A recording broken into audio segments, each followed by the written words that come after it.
नमस्कार दोस्तों, मैं डॉक्टर प्रकाश कोटे, हेयर ट्रांसप्लांट सर्जन और डर्मेटोलॉजिस्ट स्किन रूट क्लिनिक से। आज हम इस वीडियो में बात करेंगे हेयर लॉस के ट्रीटमेंट के बारे में। हेयर लॉस और हेयर फॉल, और या कहें कई बार बाल्डनेस भी आ जाती है।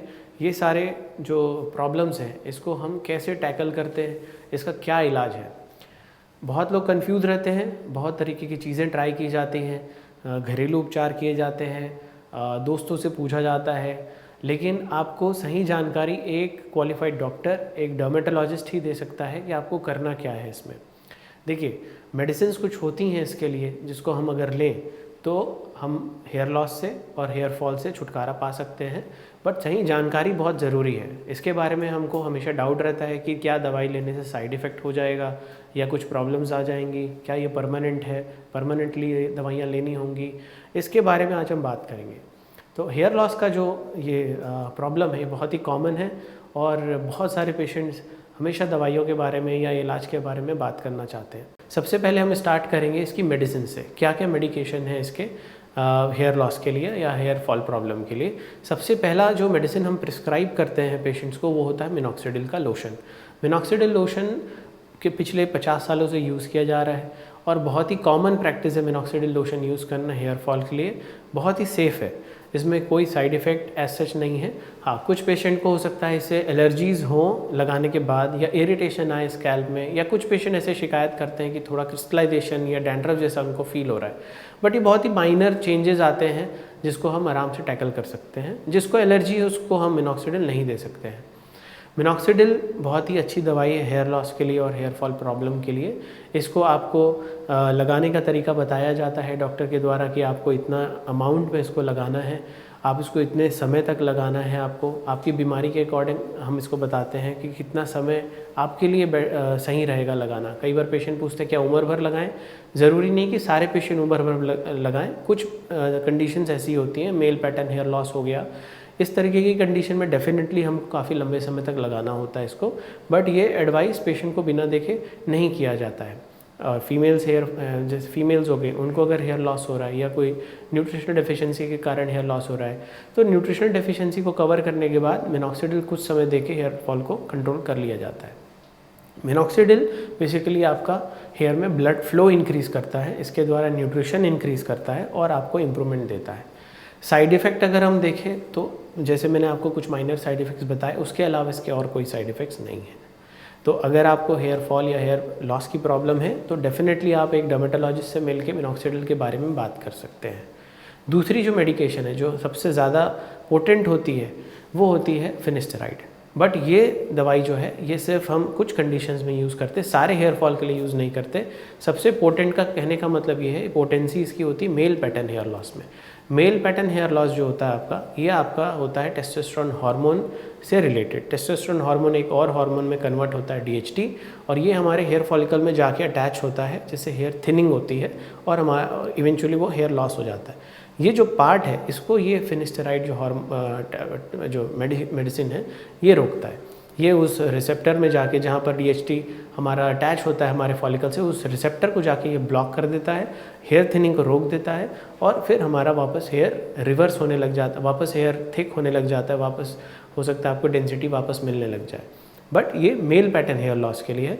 फीमेल में यूजुअली हम फिनिस्टेराइड यूज़ नहीं करते हैं, या नॉर्मल हेयर फॉल की प्रॉब्लम है किसी को तो उसमें फिनिस्टेराइड यूजुअली यूज़ नहीं किया जाता है। इसके बारे में बहुत सारे मिसकंसेप्शन हैं इस दवाई के बारे में। बहुत सारे लोग सोचते हैं इसको खाने से बहुत सारी साइड इफ़ेक्ट्स हो जाएंगे। देखिए, साइड इफ़ेक्ट डेफिनेटली हैं, कुछ सेक्सुअल साइड इफ़ेक्ट एसोसिएटेड है जिसके बारे में ही लोग ज़्यादा परेशान होते हैं, उसको मैं क्लैरिफाई कर देता हूँ। सेक्सुअल साइड इफ़ेक्ट होता है डेफिनेटली, लेकिन कुछ लोगों को होता है, सारे पेशेंट्स को नहीं होता सेक्सुअल साइड इफ़ेक्ट। कुछ एक परसेंटेज होता है पेशेंट का। हम यूजुअली बोलते हैं कि 1.5 to 2% पेशेंट्स ऐसे होंगे जिनको ये साइड इफ़ेक्ट आएगा, अदरवाइज़ ये ज़्यादातर पेशेंट को नहीं आता है। साइड इफ़ेक्ट आ गया, मान लीजिए किसी को अगर ये गोलियां दी गई और वो उसको साइड इफ़ेक्ट आ गया, तो हम ये दवाइयाँ बंद कर सकते हैं और ये वापस जो प्रॉब्लम थी ये ख़त्म हो जाती है और सब कुछ नॉर्मल हो जाता है कुछ ही समय में।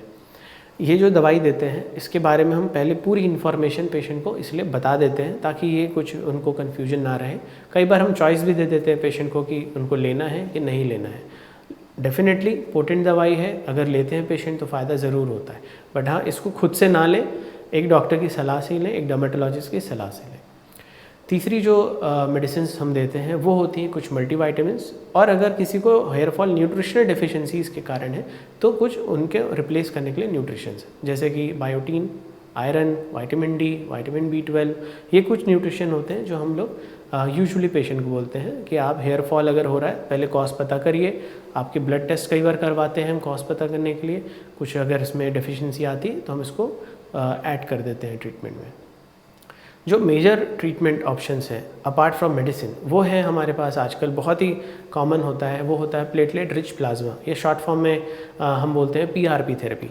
PRP भी बहुत अच्छा एक ट्रीटमेंट ऑप्शन आजकल आया है जो मेडिसिन के अलावा है और नॉन सर्जिकल भी है, नॉन इन्वेजिव, नॉन सर्जिकल। इसमें ज़्यादा एक छोटा सा प्रोसीजर है, इसमें कुछ अमाउंट ऑफ ब्लड लिया जाता है पेशेंट का, उसको प्रोसेस किया जाता है और उसको वापस रूट्स पे इंजेक्ट किया जाता है, और इसके कारण हमारी हेयर ग्रोथ में इम्प्रूवमेंट आता है, थिनिंग इम्प्रूव होती है, थिनिंग में इम्प्रूवमेंट आता है, आपका डेंसिटी इम्प्रूवमेंट आता है। बट ये ट्रीटमेंट हम एड ऑन थेरेपी मानते हैं, ये आपको मेडिसिन के साथ ज़्यादातर हम लोग देते हैं। PRP अलोन कई बार हम ऐसा एक्सपीरियंस करते हैं कि वो उतना इफ़ेक्टिव नहीं होता, बट अगेन इसके लिए आपको एक गाइडेंस चाहिए होता है, इसको लिया कैसे जाए, इसके कुछ सेशंस होते हैं क्योंकि इसका मेंटेनेंस थेरेपी भी आपको करना पड़ता है। थर्ड जो ट्रीटमेंट है, और वो जो ट्रीटमेंट है सर्जिकल ट्रीटमेंट है, वो है हेयर ट्रांसप्लांट। हेयर ट्रांसप्लांट तभी किया जाता है जब आपके हेयर्स जो हैं वो या तो लॉस हो गए हैं या इतने पतले हो गए हैं कि रिवाइव नहीं किए जा सकते बाकी दो ट्रीटमेंट से, तब हम सर्जिकल अप्रोच करते हैं। और उसमें हेयर ट्रांसप्लांट बहुत ही रिवॉर्डिंग एक थेरेपी है, बहुत ही रिजल्ट ओरिएंटेड ट्रीटमेंट है, प्रोवाइडेड हम कैंडिडेट अगर सही चूज़ करें हेयर ट्रांसप्लांट के लिए। तो अगर कैंडिडेट सही है हेयर ट्रांसप्लांट के लिए तो डेफिनेटली हेयर ट्रांसप्लांट का बहुत अच्छा रिजल्ट आता है। हेयर ट्रांसप्लांट बहुत ही कॉमन सर्जरी आजकल हो गई है, बहुत ही सिंपल सी सर्जरी है। इसमें बस हम पीछे एक जो हमारा परमानेंट डोनर एरिया जिसको हम बोलते हैं उससे हेयर लेते हैं, और जहाँ पर हमको गंजापन है, यहाँ पर जहाँ पर भी हमको प्रॉब्लम है वहाँ इसको इम्प्लांट कर दिया जाता है कुछ इंस्ट्रूमेंट्स के द्वारा। कुछ 4 से 6 महीने लगते हैं जिसमें हमारे पूरे रिजल्ट आ जाते हैं, और बहुत आप देखेंगे कुछ सेलिब्रिटीज़ ने करवाए हैं या आपके कई फ्रेंड्स ने भी करवाए होंगे। बहुत ही नेचुरल सा रिजल्ट रहता है हेयर ट्रांसप्लांट का। आज इतना इवॉल्व हो गया है ये सर्जरी कि अब अनडिटेक्टेबल हम हेयर ट्रांसप्लांट का कमिटमेंट भी पेशेंट को कई बार करते हैं कि पता ही नहीं चलेगा कि किसी ने हेयर ट्रांसप्लांट करवाया है या नहीं करवाया है, बिल्कुल वो नेचुरल दिखेगा। और कुछ और ट्रीटमेंट्स अवेलेबल हैं जैसे कि मीज़ोथेरेपी, या फिर इसके अलावा एक लाइट थेरेपी या लेज़र थेरेपी हम बोलते हैं, लो लाइट लेज़र थेरेपी। ये कुछ और ट्रीटमेंट्स अवेलेबल हैं जो हेल्प करते हैं हेयर लॉस, हेयर फॉल में, लेकिन इसके लिए हमको ये देखना पड़ता है वो कंडीशन जो हेयर फॉल की कंडीशन है वो आई किस चीज़ से। हम ये सारी ट्रीटमेंट्स का कॉम्बिनेशन कई बार देते हैं पेशेंट को, या फिर कई बार सेपरेटली कुछ एक पर्टिकुलर ट्रीटमेंट के बारे में बताते हैं, वो पेशेंट टू पेशेंट वेरी करता है। तो अगर ऐसी कोई भी प्रॉब्लम्स आपको रहती है, हेयर लॉस से आप परेशान रहते हैं, हेयर फॉल की प्रॉब्लम बहुत ज़्यादा है जो ठीक नहीं हो रही किसी चीज़ों से, तो डेफिनेटली आप अपने नियरेस्ट डर्मेटोलॉजिस्ट से मिलिए, उनसे बात करिए, और वो आपको सही तरीके से गाइड कर पाएंगे कि क्या ट्रीटमेंट आपके लिए सही है और कौन सा ट्रीटमेंट आपको बेस्ट रिजल्ट दे पाएगा। अगर आपको ये वीडियो अच्छा लगा, आपको अगर कोई भी और जानकारी चाहिए, कोई इंक्वायरी है, तो आप हमारे कमेंट बॉक्स में अपनी इंक्वायरीज़ डाल सकते हैं। हम कोशिश करेंगे कि जल्दी से जल्दी उनका आंसर किया जाए। हम इस चैनल में स्किन और हेयर से रिलेटेड वीडियोस बनाते हैं। अगर आपको ऐसी जानकारियों से कुछ फ़ायदा होता है, आपको लाभ मिलता है, तो डेफ़िनेटली आप इस चैनल को सब्सक्राइब कर सकते हैं। Thank you.